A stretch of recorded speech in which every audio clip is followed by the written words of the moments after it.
부디TV 구독자 여러분들 안녕하십니까. 오늘은 저와 함께 단지 산책을 하면서 가볍게 부동산에 대해서 얘기해 보겠습니다. 금리와 부동산에 대해서 말씀드려볼까 합니다. 제목을 이렇게 정했습니다. 금리 오른다고 겁먹지 마라. 그 내용에 대해서 상세하게 살펴보겠습니다. 금리가 오르니 투자보다는 당장 금이나 현금을 확보하십시오. 최근 자주 들리는 얘기 같습니다. 금리가 오르면 자본주의 사회에 큰 변화가 찾아옵니다. 이율이 비싸 돈을 빌리는 기업과 개인이 줄어듭니다. 일부 자영업자분들은 비싼 이율을 이기지 못해 파산하는 경우도 있습니다. 주식이나 가상화폐 시장은 직격탄을 맞습니다. 금리 상승이 멈출 때까지 가격 조정을 받습니다. 코스피와 코스닥이 조정을 받는 것도 이와 같은 이유 때문입니다. 그렇다면 부동산도 조정을 받을까요? 받는다면 그 영향력은 어느 정도일까요?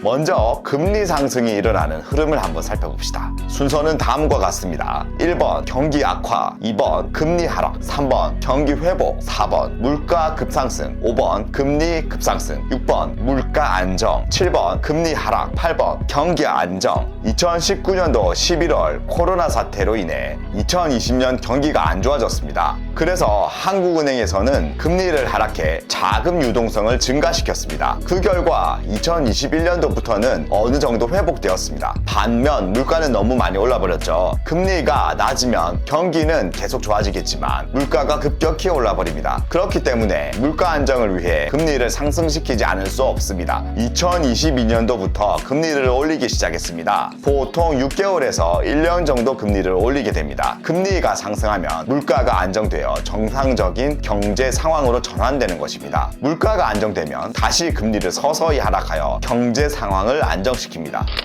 이러한 패턴은 1978년 2차 석유 파동, 1997년 IMF 외환 위기, 2008년 리먼 사태의 경제 위기 때마다 반복되어 왔습니다. 그동안 이 방법이 효율적이라는 것이 이미 증명되었기 때문에 이번 2019년 코로나19 사태에서도 동일한 흐름을 이어갈 것입니다.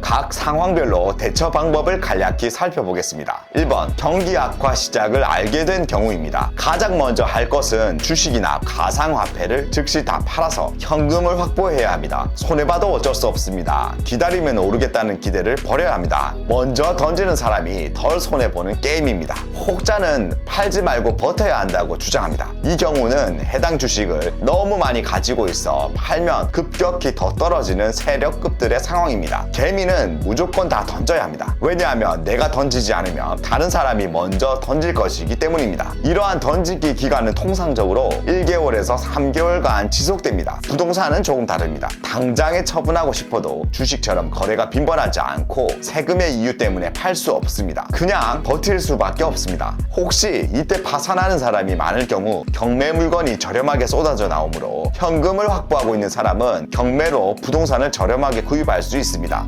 하지만 현실적으로 이때를 위해 현금을 확보하기는 쉽지 않을 것입니다. 왜냐하면 경제 위기는 예측하지 못하는 순간에 찾아오기 때문입니다.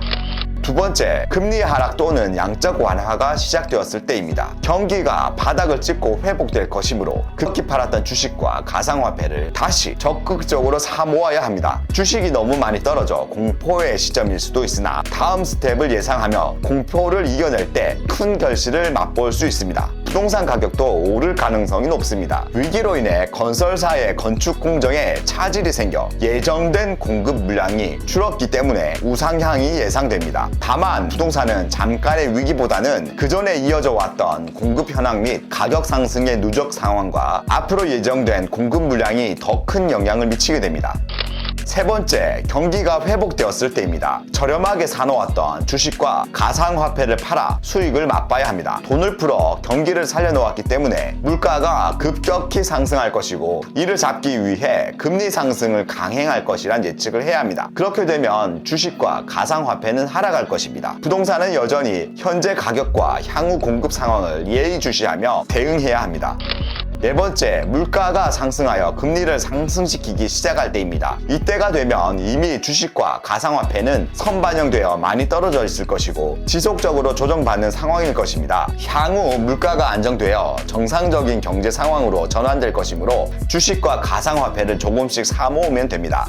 위기 직후의 상황과 같은 급등이 있지는 않지만 꾸준한 우상향을 할 것입니다. 금리가 오른다고 미련하게 현금을 확보하여 손해를 보는 실수는 하지 마시길 바랍니다. 금리 상승으로 경제를 망치려는 것이 아니므로 어느 정도 감당할 수준까지 올리고 물가가 안정되면 다시 조금씩 내리게 될 것입니다. 부동산은 금리 상승으로 일시적인 심리 위축을 받을 수는 있습니다. 그러나 현재의 가격과 향후 공급량이 부동산에 더 많은 영향을 미치므로 이것에 의해 방향이 정해질 것입니다. 그리고 금리 상승으로 파산하는 사람은 제한적일 것이므로 경매 물건이 저렴하게 쏟아져 나올 가능성은 적습니다.